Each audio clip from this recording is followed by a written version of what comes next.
vamos falar essa noite sobre o dia da visão. Nós acabamos uma série agora que o Edson falou sobre família, e domingo que vem a gente vai entrar estudando o profeta Ageu.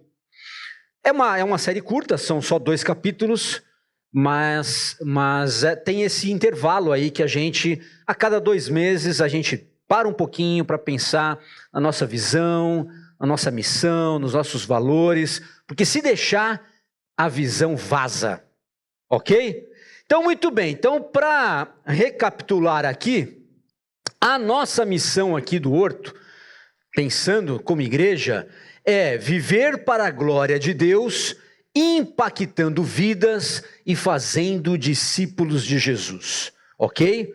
Eu acho que alguns já tinham ouvido isso em algum lugar, mas eu não perguntei porque dificilmente alguém talvez lembraria.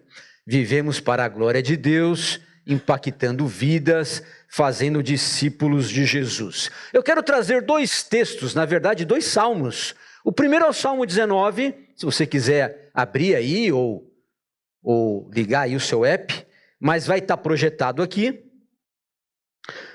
O Salmo 19, nós vamos ler só do versículo 1 ao 4, e é um salmo que glorifica a Deus. Aliás, o tema desta mensagem é vivendo para a glória de Deus, ok? Então, o Salmo 19, do 1 ao 4, diz assim, olha: os céus declaram a glória de Deus, o firmamento proclama a obra das suas mãos. Um dia fala disso a outro dia, uma noite a revela a outra noite.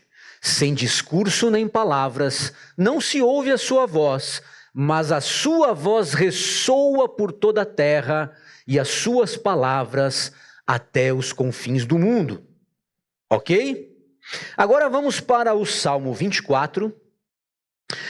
O salmista é Davi aqui, escrevendo esse salmo. Ele começa o versículo 1 e 2 dizendo assim: a terra e tudo o que nela há são do Senhor. O mundo e todos os seus habitantes lhe pertencem.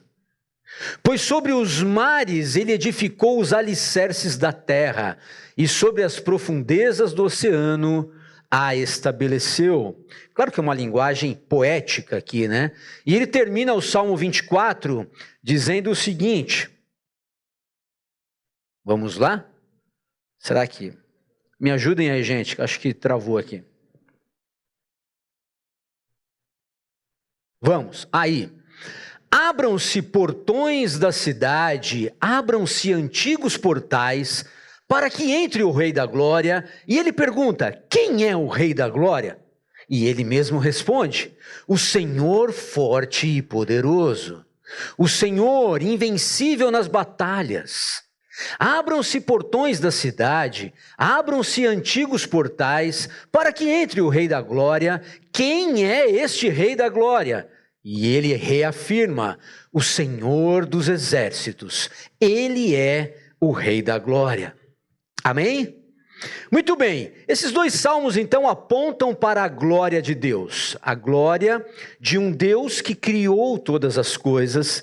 E se nós que dizemos ser cristãos, não acreditarmos que Deus criou todas as coisas, nós estaríamos perdidos, não é? Não faz muito sentido para a gente dizer que acredita num Deus todo-poderoso se ele não teve poder para criar todas as coisas. Então nós estamos firmados nesta verdade, e essa verdade nos sustenta. A verdade é que Deus é o Todo-Poderoso e é este Senhor da glória que o salmista aponta.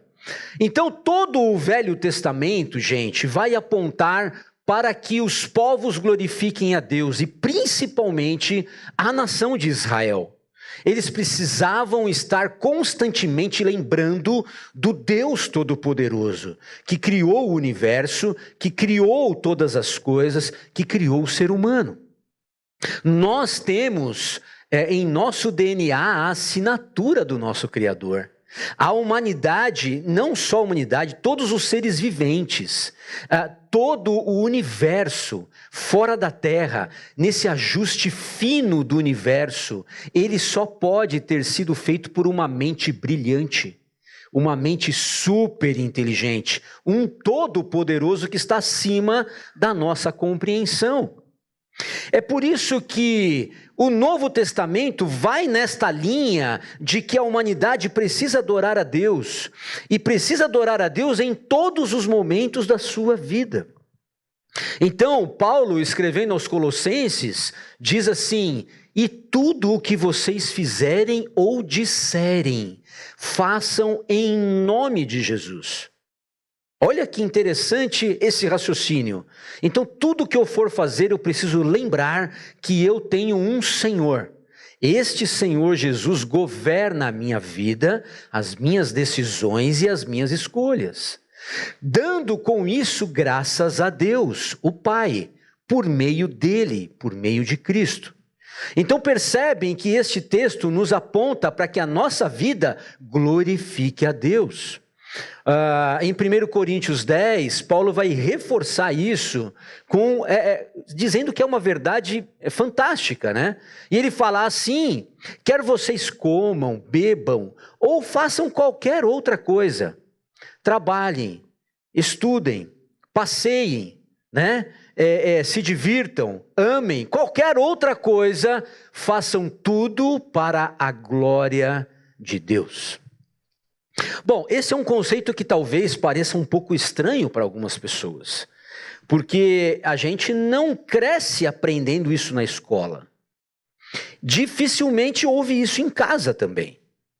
A gente cresce aprendendo que nós vamos ter propósitos na vida, e esses propósitos precisam nos projetar para uma carreira de sucesso, para uma família bem-sucedida, para uma vida onde você tenha um retorno do investimento dado.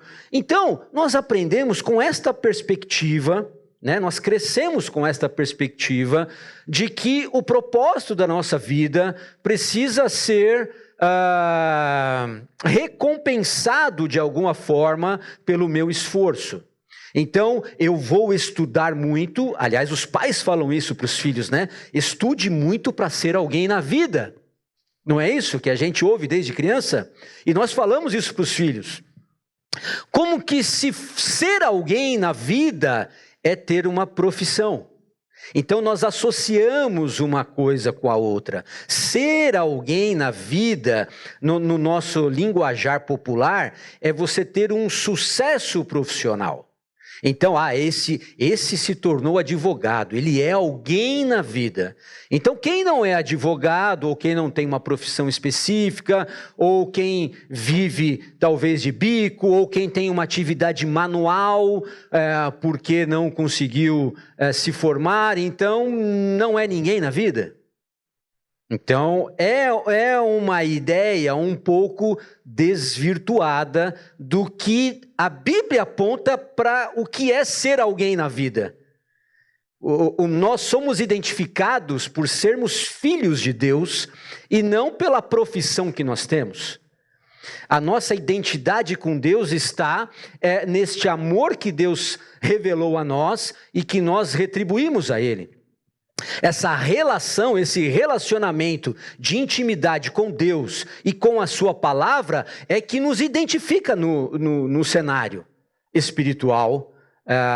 Agora, isso não significa que nós não vamos nos esforçar para conquistarmos coisas aqui, ok? Mas isso é a consequência, não é a nossa identidade.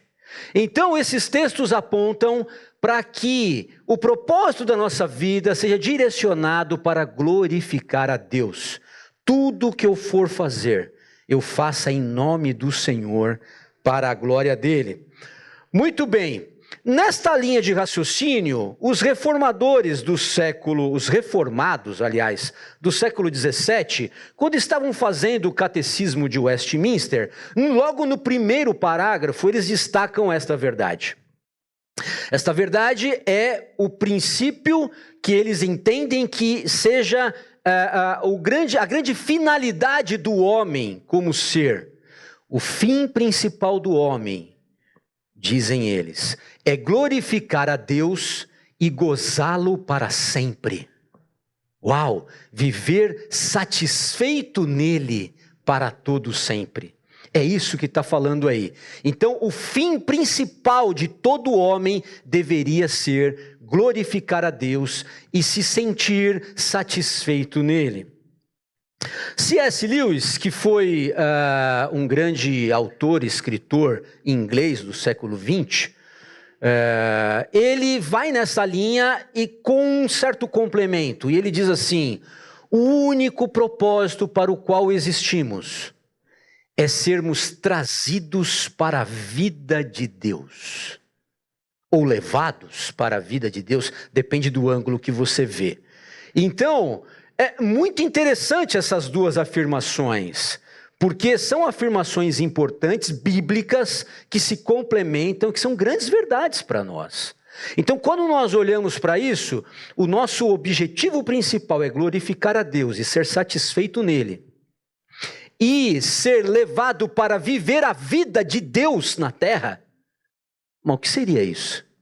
Viver, trazido para viver a vida de Deus. Aí vira um nó na cabeça. Porque como nós vamos viver a vida de Deus, que é um ser transcendente, né, que está muito acima desse universo, como é que eu vou viver a vida de Deus amanhã lá no meu trabalho? Lá na minha escola? Amanhã lá com os meus amigos, na minha vizinhança. Como é que eu vivo a vida de Deus no meu dia a dia? Esse é um grande dilema, mas a gente vai tentar desatar esse nó aqui. Eu vou pedir ajuda então aos universitários. O apóstolo Paulo lá em Filipenses, ele já nos dá uma dica. Olha lá o capítulo 1, versículo 9. Ele fala assim, olha: oro para que o amor de vocês transborde cada vez mais e que continuem a crescer em conhecimento e discernimento. Quero também que compreendam o que é verdadeiramente importante. Olha o propósito aí. Para que vivam de modo puro e sem culpa até o dia em que Cristo voltar. Olha a esperança aí. Esperando Cristo voltar. De que forma? Vivendo uma vida digna. Que vocês sejam sempre cheios do fruto da justiça. É a oração de Paulo por eles. Que vem, por onde vem esse fruto de justiça? Ele explica agora. Que vem por meio de Jesus Cristo, para a glória e o louvor de Deus. Então vamos tentar fazer os links aí, gente.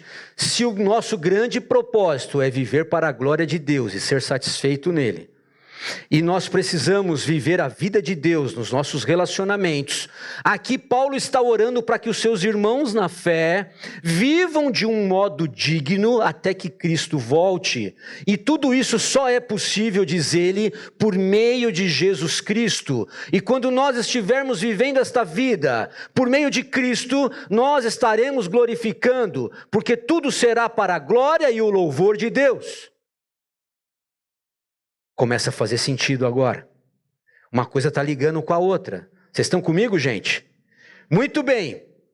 Este texto aqui de Colossenses vai nos ajudar a entender ainda mais. Paulo escrevendo lá, ele diz: Jesus, ele é a imagem do Deus invisível. Opa, Lewis mandou a gente viver a vida de Deus. Como é que eu vivo a vida de Deus? Olhando para Cristo. Ele é a imagem do Deus invisível, o primogênito de toda a criação.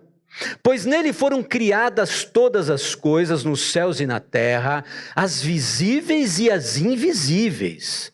Sejam tronos ou soberanias, poderes ou autoridade, todas as coisas foram criadas por ele, por Cristo e para ele. Então ele é o grande objetivo da criação, ele é antes de todas as coisas e nele tudo subsiste. Toda a humanidade, toda a criação, todo o universo só subsiste porque Cristo mantém tudo funcionando na mais perfeita ordem. É por isso que os mares não invadem as cidades costeiras, é por isso que os vulcões não destroem grandes proporções, é por isso que os tsunamis não acabam com o sistema.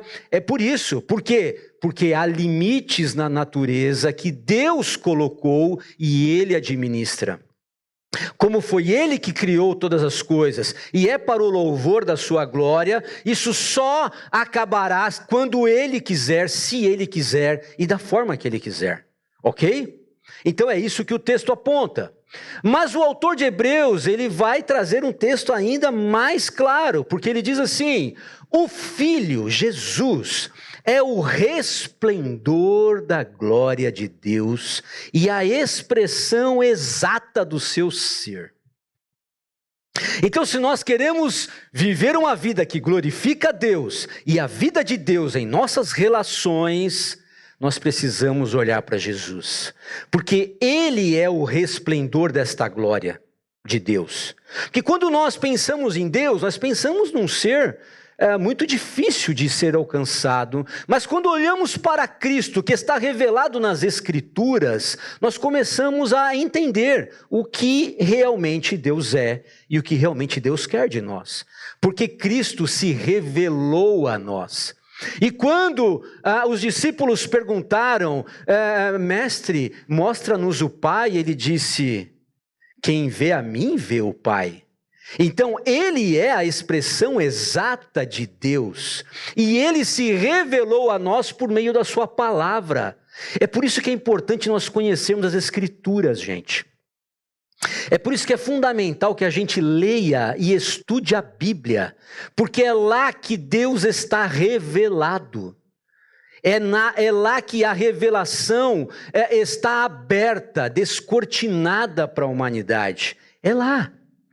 Então, este Filho, que é o resplendor da glória de Deus e a expressão exata do seu ser, sustentando todas as coisas por sua palavra poderosa. Então agora nós começamos a fechar todas as pontas que estavam abertas. Nós vivemos para a glória de Deus, nós precisamos viver a vida de Deus em nós. Cristo é a expressão exata da glória de Deus e então nós precisamos imitar Jesus. Porque se nós imitarmos Jesus, nós estaremos glorificando a Deus. Faz sentido isso, gente? Faz sentido? Muito bem, John Stott, um outro grande teólogo do século XX, ele diz o seguinte, tem um artigo muito bom aí na Ultimato, esse aí é o link, depois se vocês quiserem eu envio, mas podem pesquisar aí, deixa eu ver, não dá para ver ele direito, mas tornando-nos mais semelhantes a Cristo, esse é o nome do arquivo. Do artigo. E ele diz assim, a imitação de Cristo glorifica a Deus. Olha só que máxima. Quando nós imitamos ao Filho, nós adoramos ao Pai. E isso se dá num processo em 3 etapas. O John explica. Como? Passado, presente e futuro. E ele traz 3 textos para nós entendermos isso. O primeiro texto é Romanos 8, 29. Ele vai falar que este propósito no passado seria um propósito eterno de Deus, de glorificar a Ele.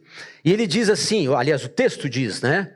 Paulo escrevendo aos Romanos, pois Deus conheceu de antemão os seus filhos, e os predestinou para quê? Para se tornarem semelhantes à imagem de seu Filho. Então esse é um propósito divino. É um propósito de Deus, e os propósitos de Deus não se frustram. Eles acontecem. Então, a fim de quê? A fim de que ele, Jesus, fosse o primeiro entre muitos irmãos. O que isso significa? Agora nós somos os outros irmãos. Nós somos adotados na família de Deus. Então o pai só tinha um filho. o Filho unigênito. Agora ele tem muitos filhos. Jesus foi o primeiro e todos nós fomos agregados, adotados. É isso que o texto está dizendo. Então o propósito eterno de Deus antes de você existir já era de que você fosse semelhante ao seu irmão mais velho. Que você caminhasse para que se parecesse cada vez mais com Jesus, que é o Filho de Deus, o Filho do Pai amado de Deus. Muito bem. Agora, esse propósito eterno, ele nos projeta para o seguinte, porque olha o texto de 2 Coríntios 3,18. Ele vai dizer o seguinte: portanto, todos nós, dos quais o véu foi removido, ou seja, já estamos enxergando, já temos uma nova visão de vida, uma mente transformada, podemos ver e refletir a glória de Deus. Então, a nós nos foi dado a condição de ver a glória de Deus, e não só de vê-la, mas também de refleti-la. Então, quando as pessoas olham para nós, as pessoas também veem a glória de Deus em nós. Olha que tremendo isso, gente. Isso é um grande impacto na nossa vida. Muito bem. E o Senhor, que é o Espírito, nos transforma gradativamente à sua imagem gloriosa, deixando-nos cada vez mais parecidos com Ele. Então, se o propósito eterno de Deus é que nós nos tornássemos semelhantes a Jesus, agora Ele coloca em nós o Espírito Santo de Deus para efetuar esse processo. Esse processo não é meu, não é seu, não é nosso. Não somos nós que conseguimos nos tornar iguais a Cristo. É o Espírito, diz o texto, O Senhor, que é o Espírito, nos transforma gradativamente, um dia de cada vez. Hoje você precisa parecer mais com Cristo do que você parecia ontem. E amanhã você vai precisar parecer mais com Cristo do que você parece hoje. E se você já tem 10 anos de cristão, você precisa estar muito mais parecido com Cristo do que quando você começou a sua caminhada de fé. Se não estiver acontecendo este processo de assemelhação, alguma coisa está errada.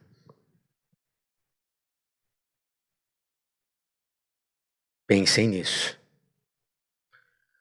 E esse propósito histórico que John Stott diz, que é um processo gradativo, diário, de crescimento e de cada vez mais parecer com Jesus, nos leva para o terceiro propósito, que é o propósito escatológico. Esse ainda vai se cumprir. Esse é no final dos tempos. João fala sobre isso. E ele diz assim, olha, amados, nós já somos filhos de Deus. Ele está escrevendo para a igreja aqui. Mas ele ainda não nos mostrou o que seremos quando Cristo vier. Ainda está faltando uma etapa nesse processo de nos assemelharmos com Cristo. Sabemos, porém, que seremos semelhantes a Ele, pois o veremos como Ele realmente é. Então a promessa é de que no final dos tempos nós teremos o nosso corpo glorificado como é o corpo de Jesus, que nós venceremos definitivamente a morte e não mais haverá um corpo que nos gera doença, que nos gera envelhecimento, que nos gera dificuldade, problemas, limitações, porque nós seremos e veremos exatamente como Cristo é, e aí estaremos no clímax dessa semelhança, exatamente com um corpo glorificado como é o de Cristo. Então vocês entendem esse processo? Deus pensou tudo isso antes da criação. O Espírito Santo de Deus trabalha isso em nossas vidas a cada dia. E nós ainda temos uma última etapa a ser cumprida. E aí nós seremos exatamente aquilo que Deus quis desde sempre que nós fôssemos. exatamente parecidos com Cristo, até que cheguemos à estatura do varão perfeito, diz um outro texto. Muito bem. Agora, quais as evidências então deste processo na minha vida? Como é que eu sei que eu estou sendo cada vez mais transformado e parecendo com Cristo? Isso é muito subjetivo. Se eu perguntar para um, ele vai falar, não, eu pareço com Cristo. O outro vai dizer, não, eu estou muito longe dele, e talvez é o que está mais próximo. Porque geralmente as pessoas que têm essa ideia de que está distante às vezes de Deus é porque teve mais conhecimento de quão grande Deus é e de quão pequeno ele é. E geralmente as pessoas que acham que está tudo bem, eu não estou falando, isso não é uma regra, mas geralmente, as pessoas que acham que estão já super bem é porque elas ainda não entenderam o processo e aonde elas estão. Como é subjetivo, nós vamos olhar para a palavra, porque a palavra é objetiva e ela nos traz verdades. Então são os textos que nos mostram se nós estamos realmente vivendo esta vida, sendo transformado à semelhança de Cristo. O primeiro texto que eu trago aqui é 1 Coríntios capítulo 2. Ele vai dizer que nós precisamos ter o mesmo pensamento que Jesus. Então esse texto diz assim: quem é espiritual pode avaliar todas as coisas, mas ele próprio não pode ser avaliado por outros. Pois quem conheceu os pensamentos do Senhor, quem sabe o suficiente para instruí-lo? A resposta não está aí. Mas ele diz, nós temos a mente de Cristo. Então o que Paulo está dizendo aqui? É que nós antigamente tínhamos uma mente limitada, nós tínhamos um pensamento que era escravo do pecado, nós não tínhamos a opção de não pecar, nós estávamos sendo conduzidos por um sistema corrupto e isso contaminava a nossa mente, os nossos pensamentos. Se você for conversar com algumas pessoas que não vivem esta verdade de Cristo na vida delas, muitas vezes você vai identificar pensamentos destrutivos, pensamentos de morte, pensamentos de medo, pensamentos de pânico, pensamentos ruins, pensamentos de vingança, pensamentos de ódio. Então, todos esses pensamentos, eles atormentam a humanidade até que ele seja resgatado por Cristo. Quando este homem, essa mulher, é resgatado por Cristo, ele então tem uma metamorfose, uma transformação de pensamento e de mente. E aí nós começamos a pensar como Cristo pensa. Nós cantamos aqui que nós estamos seguros nele. Ainda que venha o trovão e a tempestade, nós estamos seguros nele. Isso é a mente de Cristo. Nós começamos a confiar que o Senhor está conosco em todo o tempo. Isto é a mente de Cristo. Nós começamos a olhar as pessoas de uma outra forma. E em vez de me vingar, eu começo a perdoar. Por quê? Porque agora eu tenho a mente de Cristo. Então a mente de Cristo vai transformando os nossos pensamentos. Então, este é um grande crivo para nós avaliarmos se nós estamos parecendo mais com Jesus a cada dia. O segundo texto é 1 João 2, 5 e 6. Ele vai dizer que além de nós termos um pensamento como de Cristo, este pensamento precisa refletir em nosso comportamento. Porque não adianta nada eu mudar a minha mente se eu não mudar o meu estilo de vida. Se eu não mudar a minha prática, as minhas ações. Então ele vai dizer, olha, mas quem obedece à palavra de Deus, mostra que o amor que vem dele está se aperfeiçoando em sua vida. Olha que interessante esse texto. Então quer dizer que, para eu saber se eu estou sendo aperfeiçoado e parecendo cada vez mais com Cristo, eu preciso obedecer à palavra de Deus. E mostrar o amor que vem dele para mim. Olha que interessante. Desse modo, diz João, sabemos que estamos nele. Então não há dúvida, se você quer saber se está em Cristo, olhe para o texto.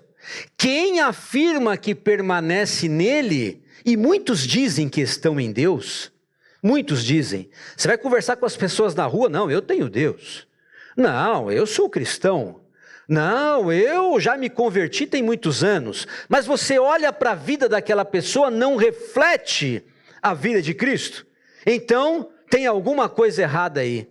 Então o texto diz, quem afirma que permanece nele, deve viver como ele viveu. Então agora a minha vida não é mais o que eu quero fazer. A minha vida não sou mais eu que decido como eu vou agir. Mas eu preciso olhar para Cristo, ver como Ele agiu, como Ele se comportou, como Ele reagiu com as pessoas, como Ele lidou com os cenários adversos, com as necessidades, com os amigos, com os inimigos. Quando a gente olha para tudo isso e está nas Escrituras, e é por isso que nós precisamos ler e estudar a Bíblia, para entender como Cristo se comportava. E é neste modelo que nós temos que copiar. É este modelo que agora tem que ser a nossa vida.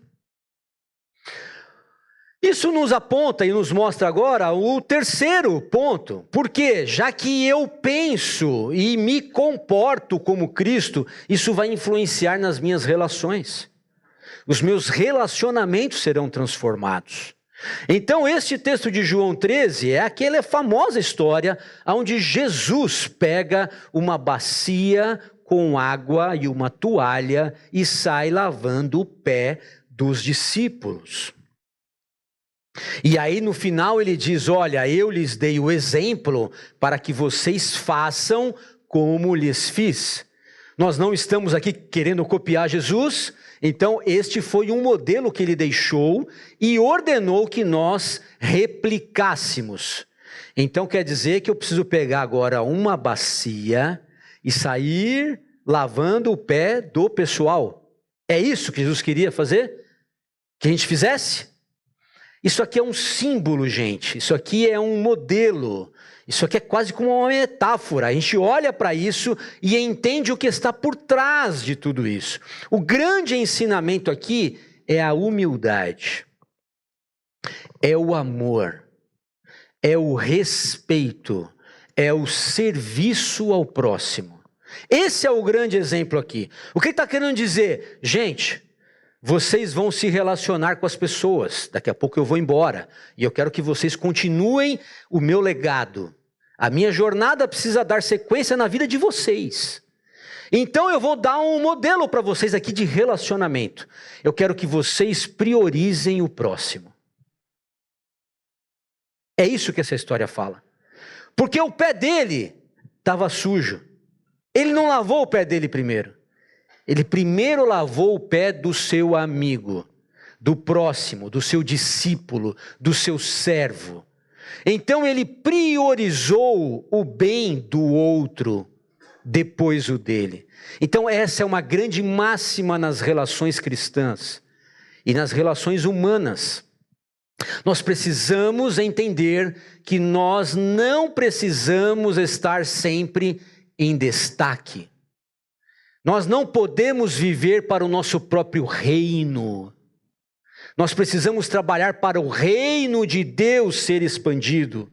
E isso envolve relacionamentos no modelo de Cristo. Então Jesus, ele era aquele que se sacrificava para ir alcançar alguém. Ele mudava a rota da sua viagem para ir atender um necessitado. Ele parava tudo o que ele estava fazendo para curar alguém que estava ali há anos naquela enfermidade, naquela situação lastimável. Então ele se preocupava com o outro de uma forma que ninguém entendia.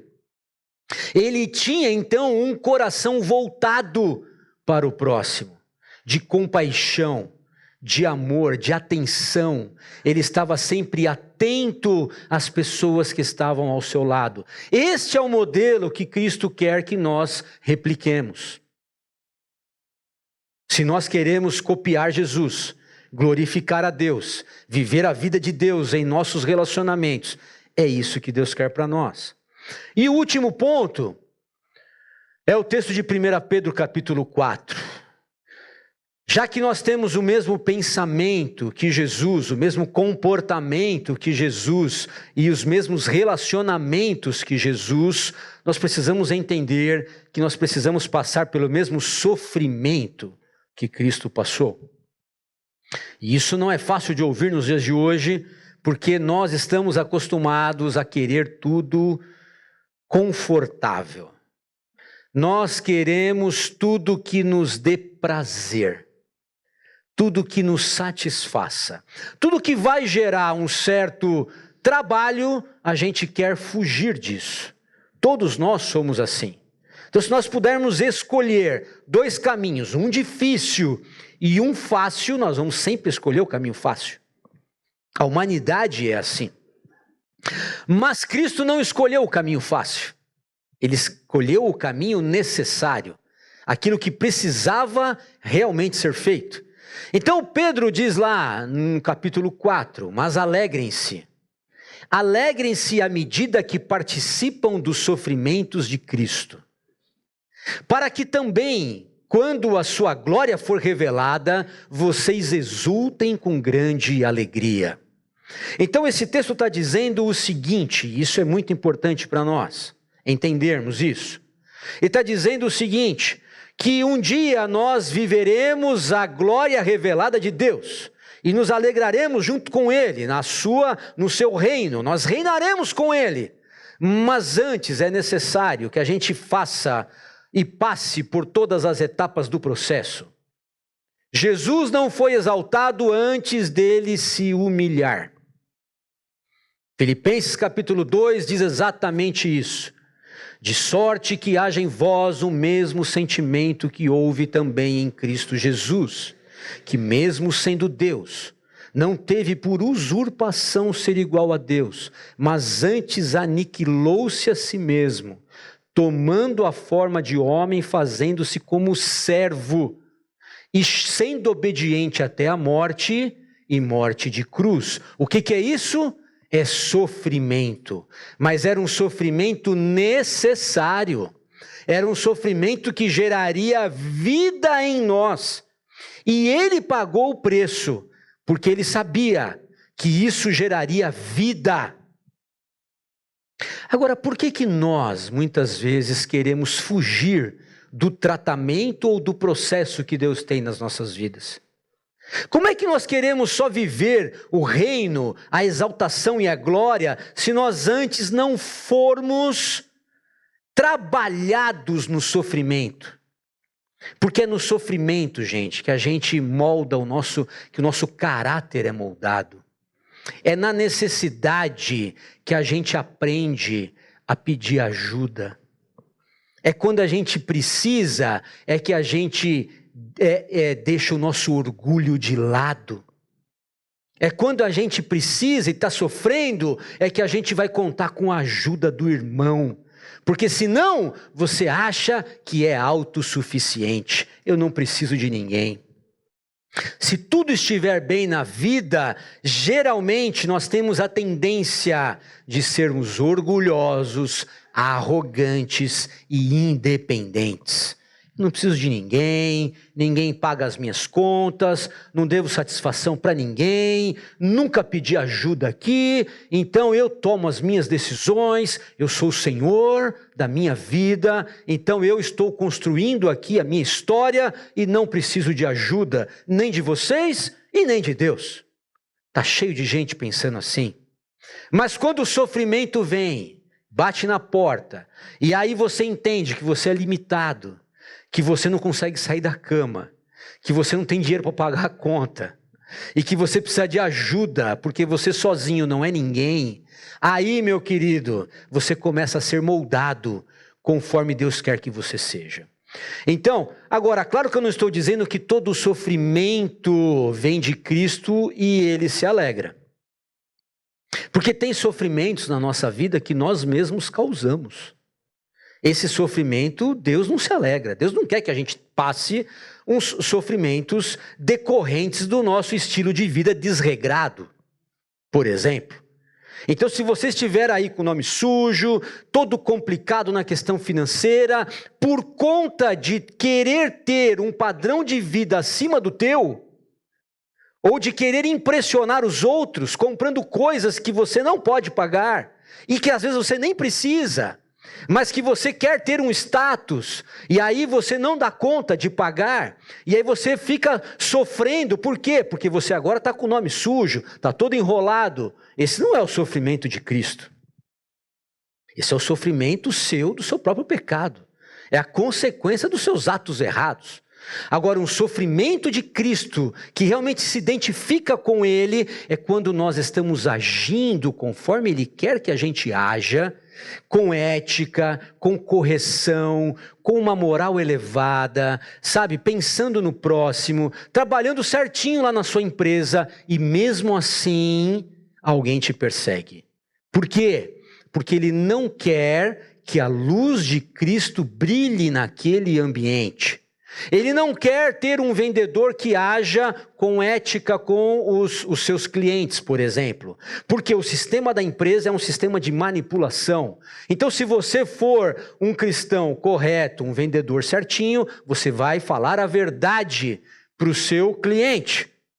E vai até mostrar as fragilidades do sistema, mas vai tentar convencê-lo de que compre mesmo assim. É isso que Deus espera de uma ética profissional de um cristão. Mas aí você vai ser perseguido. Por quê? Porque você não está no sistema corrupto da empresa. Percebe? Esse sim é um sofrimento que se identifica com Cristo. Fazendo a coisa certa, os maus perseguem os bons. Aí isso sim faz sentido. Muito bem, queridos, para encerrarmos, nós vamos para a conclusão final. Esse texto aqui vai dizer o seguinte. Olhem, pensem comigo. Se o nosso fim principal é viver para a glória de Deus, como nós vimos nos textos, e Cristo é a encarnação da sua glória, como nós vimos que Ele é a expressão exata do ser de Deus, então, logo, eu vivo para a glória de Deus quando meu estilo de vida reflete o Cristo encarnado. Faz sentido, gente? Então, que a gente possa sair daqui com este pensamento. Nós vivemos para a glória de Deus. Deus quer que a gente viva para a glória dele. E nós temos um caminho para isso. O caminho é olhar para Jesus, gente. Como é que tem sido a tua vida? Você tem que fazer uma análise da sua vida. Você tem vivido para a glória de Deus ou para a sua própria glória? Suas decisões,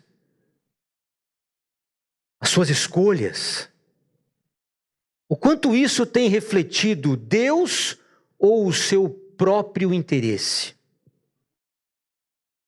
Então, nós vamos cantar uma música agora. E é um momento seu com Deus, meu querido.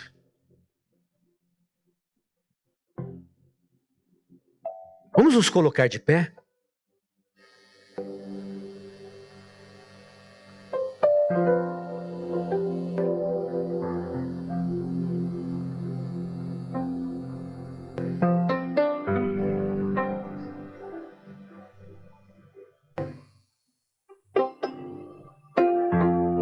Tem um momento com o Senhor agora. Vamos louvar a Deus. Glória, glória, glória a Deus. Gente, que texto lindo, que música linda que nós cantamos aqui. E nós precisamos sair daqui, gente, confiantes de que é o Senhor que nos ajuda a viver esta vida para a glória dele. Eu sei que todos nós aqui temos limitações. Todos nós aqui temos dificuldades.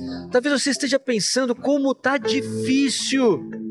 Eu não consigo viver essa vida Querido, confie no Senhor, se renda a Ele, deixe Ele fazer um grande trabalhar no teu coração. Como é que eu glorifico a Deus no meu dia a dia, na minha semana? É sendo um excelente profissional na minha empresa, fazendo o meu melhor lá. Isso glorifica a Deus. Sendo o melhor que eu posso ser nos meus estudos. É assim que eu glorifico a Deus. Sendo atuante na minha comunidade de fé. Sendo voluntário e servindo a Deus com o que eu tenho, com os dons e os talentos que Ele me deu, com os recursos que Ele colocou nas minhas mãos. Então, quando os músicos vêm aqui ensaiar durante a semana, eles estão glorificando a Deus, ainda que ninguém veja. Quando o pessoal da mídia está durante a semana nos bastidores, fazendo os vídeos, as divulgações, é para a glória de Deus. Quando as voluntárias estão lá agora, cuidando das nossas crianças, gente, não tem ninguém vendo, mas Deus está vendo. É para a glória de Deus. É para a glória de Deus que irmãos ficam na chuva tomando conta do nosso carro. É para a glória de Deus que a gente vai fazer projetos sociais e alcançar a comunidade. Mas viver para a glória de Deus não é só num ambiente religioso. Você também glorifica a Deus quando você cuida bem da sua família, quando você é um excelente pai, quando você é uma excelente esposa, uma excelente mãe, um filho obediente, um bom vizinho, um bom cidadão que paga os seus impostos, que produz, que trabalha, que ajuda. Tudo isso é para a glória de Deus. A glória de Deus não está restrita a um templo, não está restrita ao domingo. Nós vivemos para a glória de Deus todos os dias da semana. Aonde nós estivermos, a glória do Senhor precisa ser vista e refletida por meio do seu povo. Amém? Senhor, obrigado, Deus, pela tua palavra. Obrigado, Deus, por esse propósito que o Senhor colocou em nós. Nós não estamos aqui, Senhor, perdidos, sem rumo, sem direção, mas nós temos uma finalidade, Pai. E o nosso grande objetivo é viver para a tua glória, é imitar o teu Filho, é trazer a vida de Deus para a nossa. Que o Senhor reine nas nossas decisões, que o Senhor reine sobre as nossas escolhas, que o Senhor reine sobre os nossos relacionamentos, Senhor. Em nome de Jesus, Pai, nos ajuda a viver esta vida que te agrada. Que o Senhor nos ajude, Pai, a nos rendermos a Ti sem restrições. Ah, Senhor, nós queremos estar entregues, Pai, ao Teu Espírito, e é este Espírito que a cada dia nos faz mais parecidos com Cristo, gradativamente. Deus, ajuda, Senhor, os que estão fracos na fé. Pai, muitos que estão vacilando, Senhor, começam a caminhar bem, mas daqui a pouco desistem. Senhor, eles fazem até projetos, mas, Senhor, eles estão muitas vezes sufocados pelas coisas deste mundo. Oh, Deus, nos ajuda, Pai, nos ajuda a vivermos a vida do Teu Filho. Senhor, toca em nossos corações, para que a gente também Te glorifique por meio dos nossos pequenos grupos, as casas que são abertas, os líderes que são formados, cada integrante de um pequeno grupo que faça o seu melhor naquele ambiente, porque isso glorifica a Deus. Que a gente, Senhor, não retribua o mal com o mal, que a gente não busque a vingança, mas que a gente, Senhor, tenha os Teus valores, a Tua ética, a Tua moral, Senhor, o Teu amor em nossas relações. É isso que glorifica a Deus. Senhor, nos dá uma semana abençoada, Pai. Nos ajuda, Senhor, em nossa caminhada. Pai, nas nossas limitações, nas nossas fragilidades, Que o Senhor, Pai, nos dê uma vida vibrante, poderosa, Senhor, vitoriosa em Cristo Jesus. E que as pessoas, Pai, que estiverem ao nosso lado, possam ver Cristo através de nós. Em nome de Jesus.